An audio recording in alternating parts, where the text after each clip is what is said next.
Hi everyone, welcome back on this channel. So today is a different format. We're going to do a slideshow today. I'm in the closet, of course. I don't know if you can see me very well, but it is the topic of how can we use emotional intelligence with our trauma.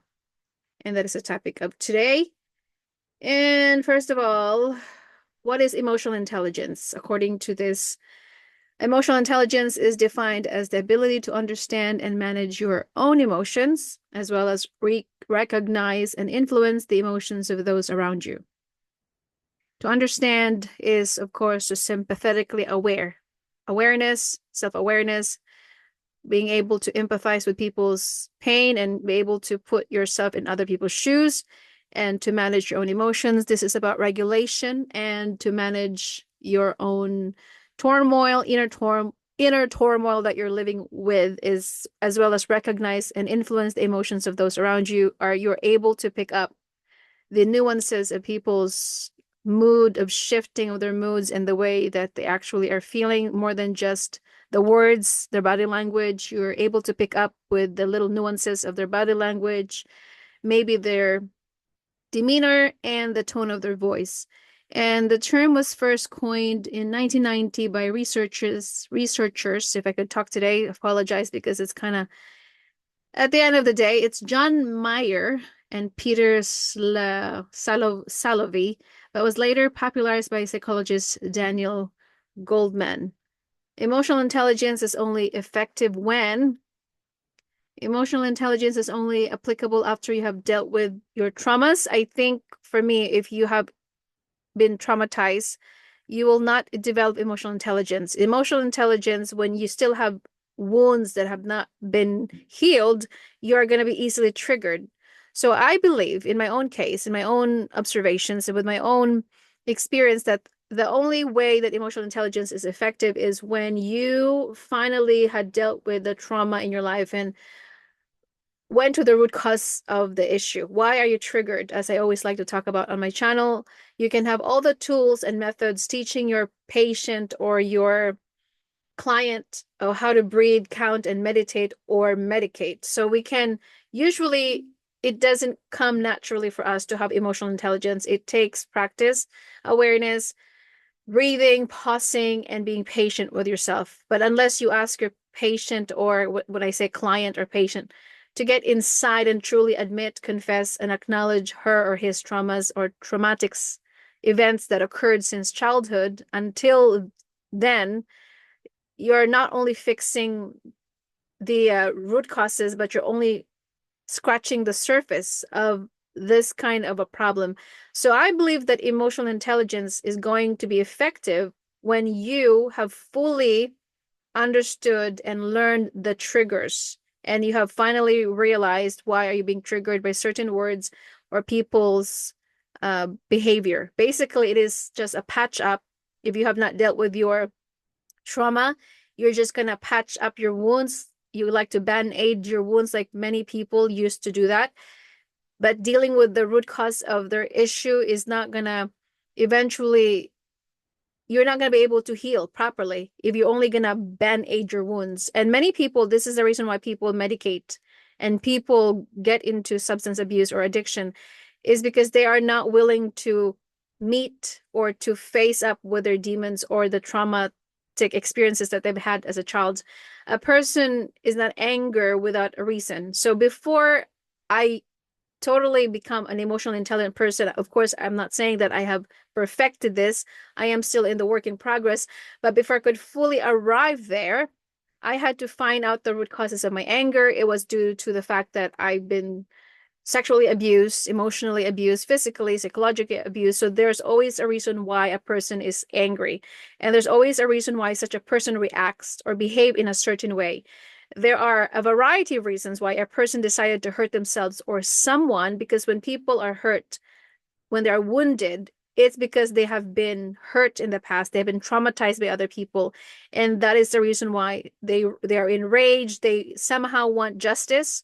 So emotional intelligence eventually is going to come later on when you have dealt with those anger issues and you have been suppressing those wounds for such a long time.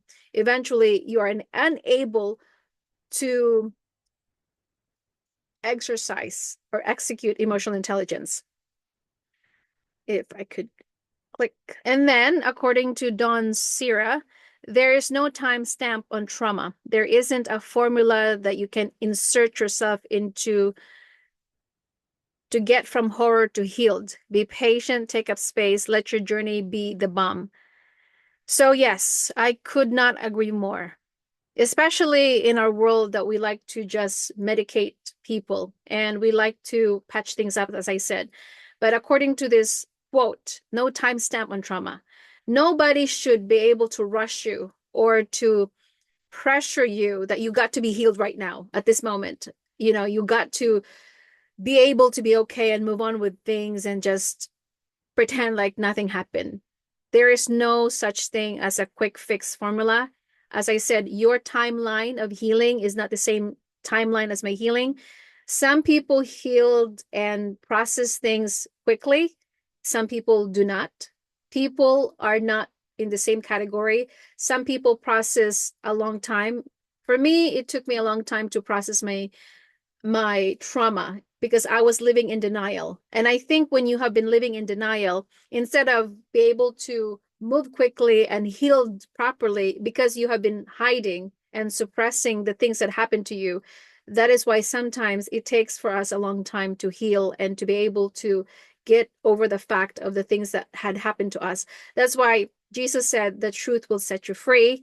And if the sooner you'll take care of your trauma, the better it is because you're going to be able to address the issue and not hide from it. So a formula is something that nobody can really tell you that there is a certain formula X, Y, and Z, but it's something that you have to learn to listen what is best suitable for you. Being patient with yourself is another thing. As I said, there is no such thing as an overnight success. Patience is actually something that you have to listen to what your body needs. You have to listen to what's best for you at this moment. Let your journey be the balm. And balm is something that is a ointment that you can probably take it gradually until it heals. The wounds is going to heal when the time is right.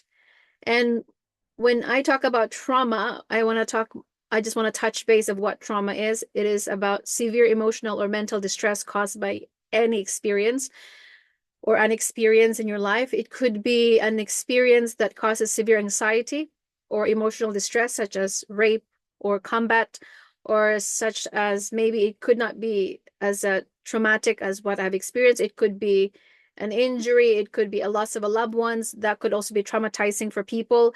It could be an end of a relationship. So because sometimes we like to invest too much time and energy with people. So of course, when we have separation from people or someone in our family died, that can also cause us to experience a traumatic thing in our life. So this is why we have to figure out what is the cause of your trauma and how do you deal with trauma. First of all, you have to recognizing that it was not your fault. Some traumatic experience are not in our control. It's something that we never wish that it's going to happen to us. It is a card that was dealt to us by God. It is something that has been already decided before you were born. And so by separating the past from the present, you have to also be able to look at it right now. I can be able to talk about my experience as a third person because I have finally been healed about it. Before, when I was first starting about sharing my story, I was very emotional. I get teary eye. I would not be able to articulate how I feel because I was living in shame and I was still not completely healed. But now when I'm talking about my experience, when I'm talking about my story, I am finally able to talk about it without getting too emotional. So this is why you need to deal with your trauma by sitting with your pain. As you probably have been here many times on my channel, you do not run from your pain. You sit with it. You have to look inside. You have to self-introspect. You have to be able to cry, scream, yell, or write in a journal, go for a run, talk to someone. But you have to be able to sit with your pain and just address the issue because that's the only way for you to get healed is to go through it. we cannot escape from ourselves. We can never escape from our traumatic experiences. This is why so many people, when they become older, they wonder why they have so much bitterness. They have so much resentment, and they don't understand where it's coming from, because they have never taken the time to sit with their pain, because we have been conditioned as a society to run from your pain, to get yourself busy, to buy more stuff, to patch up your pain, as I already said before. But these are just a crutch that we are using so that we don't have to deal with our pain. We don't have to look at our ugly past. And that is something that is detrimental, because it's not really a long-term healing. It's something that you can only do it right now, but eventually that anger, that bitterness is going to show up, that jealousy. You have to find out the root causes of that. And if you don't take the time to reflect and self-introspect and wonder where this is coming from, or why am I feeling this way, it's that you're just going to miss out on the greater things in life. And you got to also retrain your brain and reprogram. So in order for you to be healed from your trauma, it's important that you have to start with your mindset.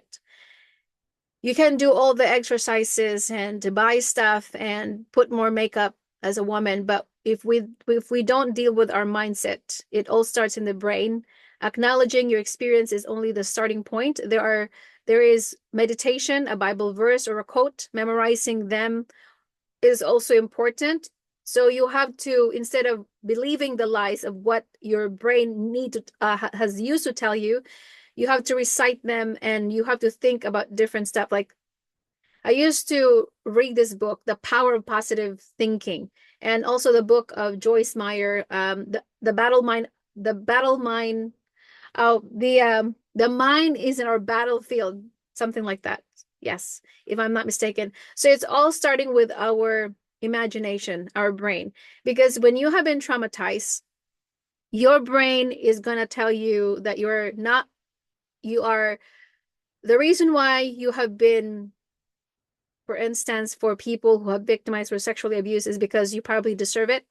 Or the lie could be, you brought this upon yourself. Those are the lies that I used to believe about the things that I used to believe. So you're living in guilt and shame. Or another lie, when you have been molested or sexually abused, is that you deserve it.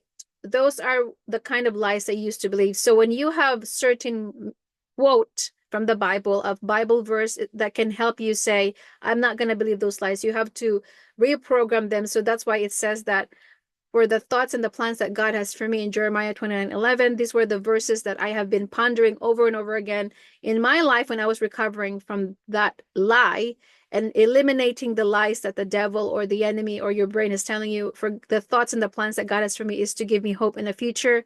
And whatever the devil meant to harm me, God eventually turned it around for good. Or in Romans, somewhere that says, all things work together for good to those whom God called for his purpose and for his honor. So this is about reprogramming your mind. Instead of believing the lie, you have to retrain your brain and replace them with positive thoughts. So this is where the positive thinking comes in. You have to give your brain something to refocus on. Instead of obsessing with the traumatic events you experience, you are redirecting your brain to form new memories. Because when you have been victimized, you have been traumatized for such a long time, your brain, if it's not retrained or reprogrammed, is going to eventually replay it as a recorder. You're like watching yourself. So for many of us who have been sexually abused, for the very first time in my life, it took a long time for me to get rid of that scene, because your brain, of course, is refocus on the things that was done to you, the things that had happened to you in your life. So you have to be able to not linger and not focus on the events. You have to retrain your brain to refocus on something. Wherever your focus is, of course, you're going to magnify that. I'm pretty sure you have heard that saying before. Whatever you ponder, that's exactly where your brain is, because your brain doesn't really know the difference between what happened to you in the past, in the present moment. You just have to tell your brain that this is what we're going to focus on. And this is my point, is that avoiding movies or shows that can trigger those events are also important. Another thing that can make you better into your emotional intelligence is you avoid things that is going to bring back and flash back bad memories and bad events that happened in your life. Keeping track of your emotions and writing them in a journal is also essential, which I'm very advocate when writing your thoughts down. Why are you triggered?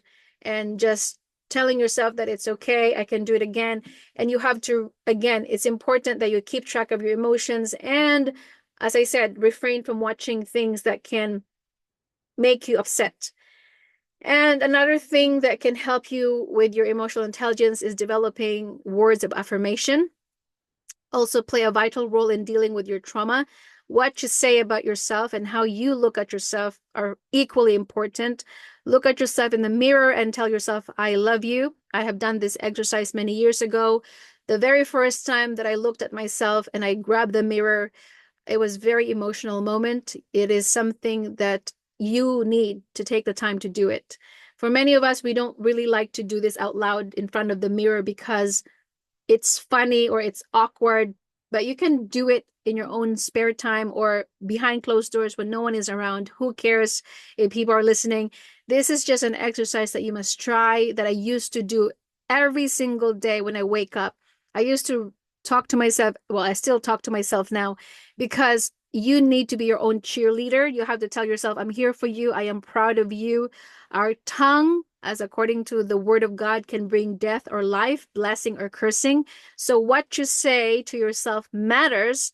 And that's a problem with us, is that we think that our words is meaningless. Our words are worthless, but actually it can impact how we feel about ourselves and how we actually view ourselves. Change the way you view your experience.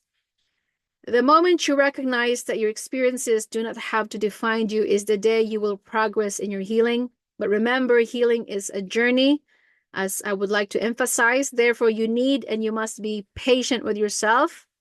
I would like to reiterate that. You must be patient with yourself. Again, you are not defined by your past. Your painful experiences were a test of your character. So for many of us, of course, we like to question, why is this happening to me? Why did it happen to me? Like I used to ask God that question. Or another classic question would be, if God is love, why does God allow suffering in this world? But sometimes those trials and those unfortunate events that happened to you, that was handed over to us, that we did not have control of, it is for our own good. Even though we may not see it at that moment, we may not understand at that moment that it's going to build our character. As I said, your trauma could even inspire other people. This could be your stepping stone. This could be something that God is using to give him glory and honor. It can also build your character. So whatever doesn't kill you, it makes you stronger. Kelly Clarkson song, if you've heard that song. So the question then is, how are you going to use that for your advantage? I'm not trying to discredit your suffering, because when we discredit people's suffering, you're actually just insulting that person. That's why I don't like people being labeled. But we cannot just wallow and feel sorry for yourself, because it's not going to help you move forward. So Jesus also encountered this man for 38 years laying in the same bed. And Jesus said, pick up your mat and walk. There will be a time that you must grieve. Of course, you must grieve. You must cry. You have to give yourself that grace. But at the same time, when you're done with your mourning, when you are done with the grieving process, then there must be a chance that you have to dust off your feet, stop playing the victimhood mindset, and stop wallowing and feeling sorry for yourself, and you just have to move forward. And that is why, change the way you view your experience. So you have a choice whether to use it to help others, motivate them based on your suffering and the lessons you learn from them, or you can continue to live in victimhood mindset, unable to live the life that you deserved, and depend on the Lord Jesus Christ, who can carry you and help you with your pain. I can give you all the tools, the breathing tools, journaling, and all the things that I have also learned talking to a therapist, but none other than the Lord Jesus Christ, that truly had inspired and transpired and transmuted me into this person that I am today. He was the only one who truly made me much better by reading his word, praying to him, asking for his help, crying out for help. And that's exactly when I felt so much peace. I felt so much love when no one was there. So you have a choice whether to use your pain and just give it to Jesus, because that is what he said. Come to me, all of you who are weary and heavy laden, and I will give you rest, for my yoke is easy and my burden is light. So sometimes we can have all this formulas, medication, therapist, breathing techniques, but ultimately, when you surrender and give to God through the Son Jesus Christ, He can be able to carry those painful memories, because sometimes the devil is going to come in and remind you of what happened to you. And sometimes breathing and closing your eyes and affirmations and positive thinking, sometimes those are not really going to cut it, because there are hard days and good days. You're going to have relapse. It's part of the healing journey. That's what I said. You have to take your time, and you have to go, you're going to go through bad days and good days. Sometimes journey, your journey could be 2 steps forward and 3 steps backward, because healing is not a linear path. When you say healing, it's never going to be a straight path. Do not expect yourself that I will forget about this in 1 year and I'm going to forget about this in 2 years. You will never forget. Okay. You might be able to say, I will forget about this, because if you're going to say, I will forget about this, then you're not going to be able to thank God for how far He has carried you through it. You don't want to be forgetful. You want to be able, you want to be able to not think about it as much as you should, or when you talk about it, it doesn't hurt as much as you should. So those are just the things that I want you to think about, that yes, emotional intelligence is only developed when you have completely been healed. Then that is my theory, and that is something that I have finally understood, that it doesn't matter if you want to develop emotional intelligence, you want to be calm, collected, but if you are not dealing with your pain and trauma, because I used to be so snappy before, get triggered, I would yell, lash out. And if you don't deal with those root causes, if you don't know why you're acting the way that you are, then you cannot be an emotionally intelligent person. I think those things coincide with each other. You have to heal. You have to know why you are acting the way that you are. So I hope that you are blessed with this presentation. I will see you on my next video. Have a nice day. Be bold, be brave, and courageous. Okay.